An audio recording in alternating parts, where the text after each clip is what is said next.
بسم اللہ الرحمن الرحیم۔ جیسا کہ ہم نے پچھلے ایپیسوڈ میں اسود انسی کے بارے میں بات کی کہ کس طرح اسے قیس بن حبیرہ نے واصل جہنم کیا، یہ سلسلہ یہاں پر نہیں رکا تھا۔ ہم نے ساتھ یہ بھی ذکر کیا کہ نبی کریم صلی اللہ علیہ وآلہ وسلم کا وصال مبارک ہو چکا تھا جون 632 عیسوی میں بمطابق 11 ہجری 12 ربیع الاول کو۔ نبی کریم صلی اللہ علیہ وآلہ وسلم کی حیات مبارک کے دوران ہی بہت سارے لوگوں نے جھوٹی نبوت کا اعلان کر دیا تھا، جن میں ہم نے آپ کے سامنے ذکر کیا اسود انسی کا، اس کے علاوہ طلیحہ کا، اس کے علاوہ مسیلمہ کذاب کا۔ نبی کریم صلی اللہ علیہ وآلہ وسلم کے وصال مبارک کی خبر جنگل میں آگ کی طرح پھیل گئی۔ جب وصال مبارک کی خبر لوگوں تک پہنچی تو بہت سارے قبائل نے اسلام سے روگردانی کرنا شروع کر دی۔ ان میں بہت سارے قبائل ایسے تھے کہ جن کے پاس جب خلیفہ اول حضرت ابوبکر صدیق رضی اللہ تعالیٰ عنہ نے اپنے قاصدوں کے ہاتھ یہ پیغام بھیجا کہ تم لوگ اسلام کو نہ چھوڑو، تو انہوں نے یہ جواب دیا کہ اسلام کے ساتھ ہمارا معاہدہ ایک شخص کی زندگی تک تھا، یعنی کہ نبی کریم صلی اللہ علیہ وآلہ وسلم کے حیات مبارک تک تھا۔ جبکہ وہ شخص اب دنیا میں نہیں رہا معاذ اللہ، تو لہٰذا ہمارا یہ ایگریمنٹ بھی ختم ہو چکا ہے۔ ایک طرف تو یہ پریشانی تھی، لیکن دوسری طرف بہت بڑا فتنہ تھا مرتدین کا۔ اب ان مرتدین میں وہی لوگ تھے جنہوں نے جھوٹی نبوت کا اعلان کیا تھا۔ اب ایک بہت بڑی درد سر تھی، جیسے کہ ہم نے پہلے بات کی کہ مسیلمہ کذاب نے نبی کریم صلی اللہ علیہ وآلہ وسلم کی حیات مبارک کے دوران ہی نبوت کا اعلان کر دیا تھا۔ مسیلمہ کذاب نے نبی کریم صلی اللہ علیہ وآلہ وسلم کو ایک خط لکھا۔ اس خط میں اس نے لکھا معاذ اللہ کہ مسیلمہ اللہ کے رسول کی طرف سے، محمد اللہ کے رسول کی جانب میرا پیغام کہ آپ کو بھی اللہ نے نبوت عطا کی ہے اور مجھے بھی اللہ نے نبوت عطا کی ہے۔ آدھی زمین کا مالک آپ کو اللہ نے بنایا ہے اور آدھی زمین کا مالک مجھے اللہ نے بنایا ہے۔ نبی کریم صلی اللہ علیہ وآلہ وسلم کے پاس جب یہ خط پہنچا تو آپ صلی اللہ علیہ وآلہ وسلم نے قاصدوں سے یہ پوچھا کہ تمہاری اس کے بارے میں کیا رائے ہے، تو انہوں نے یہ کہا کہ ہماری بھی وہی رائے ہے جو کہ اس میں مسیلمہ نے لکھ دی ہے۔ نبی کریم صلی اللہ علیہ وآلہ وسلم نے فرمایا کہ اگر قاصدوں کا سر تن سے جدا کرنا جائز ہوتا تو میں تمہارا سر تن سے جدا کر دیتا۔ نبی کریم صلی اللہ علیہ وآلہ وسلم نے اس کے خط کے جواب میں اپنا خط مبارک لکھا، جس میں یہ تحریر تھا کہ محمد اللہ کے رسول صلی اللہ علیہ وآلہ وسلم کی جانب سے مسیلمہ کذاب کے نام پیغام کہ ساری زمین اللہ تبارک و تعالیٰ کی ہے اور وہ اپنے متقی اور پرہیزگار بندوں میں سے جس کو چاہتا ہے یہ زمین عطا کرتا ہے۔ اب نبی کریم صلی اللہ علیہ وآلہ وسلم کا یہ خط مبارک لکھنا تھا کہ اس کے بعد مسیلمہ کذاب کو مسیلمہ کذاب کے نام سے بلایا جانے لگا۔ نبی کریم صلی اللہ علیہ وآلہ وسلم ان دنوں میں بہت بیمار تھے، تو نبی کریم صلی اللہ علیہ وآلہ وسلم نے ضروری سمجھا کہ اس فتنے کا کلا کما کیا جائے۔ اس فتنے کے یعنی مسیلمہ کذاب کے کلا کما کرنے کے لیے نبی کریم صلی اللہ علیہ وآلہ وسلم نے ایک شخص جس کا نام نہار الرجال تھا اس کو بلایا۔ وہ عالم فاضل بھی تھا، قرآن کی آیات کے اوپر بھی عبور رکھتا تھا۔ نبی کریم صلی اللہ علیہ وآلہ وسلم نے نہار الرجال کی یہ ذمہ داری لگائی، اسے رہنمائی فرمائی اور اسے یہ کہا کہ تم یمامہ میں جاؤ اور وہاں پہ جا کے لوگوں کو یہ بتاؤ کہ یہ مسیلمہ کذاب ہے، یہ جھوٹا نبی ہے، یہ اللہ کا سچا نبی نہیں ہے۔ نہار الرجال یہ تمام انسٹرکشنز لینے کے بعد چلا گیا یمامہ میں جا کر اس نے کام کافی اچھے طریقے سے کیا، لوگوں کو یہ بتانے میں کافی حد تک کامیاب بھی رہا کہ مسیلمہ ایک کذاب ہے، یہ جھوٹا نبی ہے، یہ اللہ کا نبی نہیں ہے۔ اب مسیلمہ کذاب کے پاس شعبدہ بازیاں تھیں، وہ جادوگر بھی تھا۔ اب اس کا ایک شعبدہ بہت مشہور ہوا جس میں کہ وہ ایک پرندہ لیتا، اس پرندے کے تمام پر اتار دیتا، پھر وہ پر اتارنے کے بعد ان پروں کو اور اس پرندے کو فضا میں گرا دیتا۔ جب وہ فضا میں پروں کو اور پرندے کو گراتا تو وہ پر دوبارہ پرندے کے ساتھ جڑ جاتے اور پرندہ فضا میں اڑنا شروع کر دیتا اور لوگوں کو یہ کہتا کہ دیکھو کہ میں معاذ اللہ اللہ کا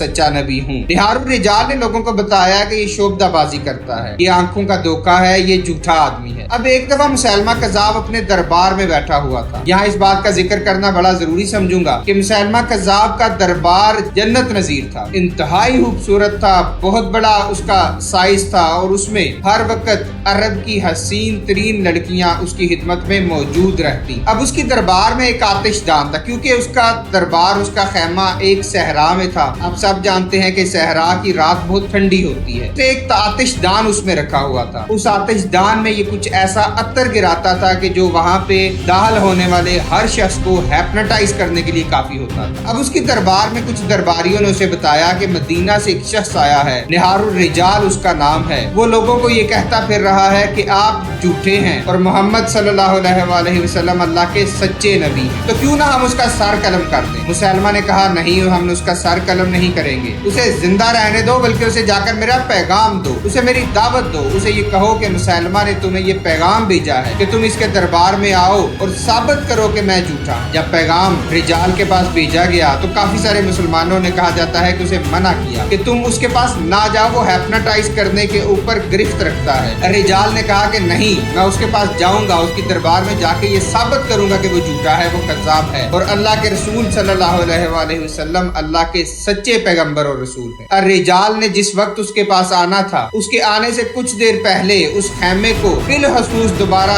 تزئین و آرائش کی گئی، وہی آتش دان دوبارہ سے جلایا گیا۔ کہا جاتا ہے کہ مسلمہ کذاب کی شکل اتنی بدصورت تھی کہ شاید انسانی تاریخ میں اتنا بدا اور بدصورت انسان کوئی پیدا ہوا ہو۔ قد اس کا بالکل چھوٹا تھا، آنکھیں اس کی بالکل چھوٹی چھوٹی تھی، ناک چپٹا ہوا تھا، دور سے اس کو دیکھنے کے بعد رنگ اس کا سیاہ تھا، اس کو پہلی نظر دیکھنے سے یہ انسان کو خیال ہی نہیں آتا تھا کہ یہ انسان ہے، بلکہ ایک حیوان کی تشبیہ اس سے ملتی تھی، نظر آتی تھی۔ اتنا بدصورت ہونے کے باوجود اس کو زبان دانی کے اوپر اتنا عبور حاصل تھا کہ کوئی بھی عورت اس کے پاس جاتی تو وہ واپس نہ آتی، اسی کی ہو کے رہ جاتی۔ الفاظ کا جادو اس کے پاس تھا۔ الرجال جب وہاں پہ گیا تو مسلمہ اپنے خیمے سے باہر نکل کر اس کا استقبال کرنے کے لیے آیا، اور اس نے یہ کہا کہ میں اللہ کا نبی ہوں اور میں تمہارا استقبال کرنے کے لیے باہر تمہارے پاس آیا۔ طبری ایک مورخ ہیں، وہ لکھتے ہیں کہ ہمیں اس بات کا کہیں پر بھی سوال کا جواب نہیں ملتا کہ خیمہ میں جب الرجال گیا تو اس خیمے کے اندر مسلمہ کذاب اور الرجال کے درمیان کیا گفتگو ہوئی،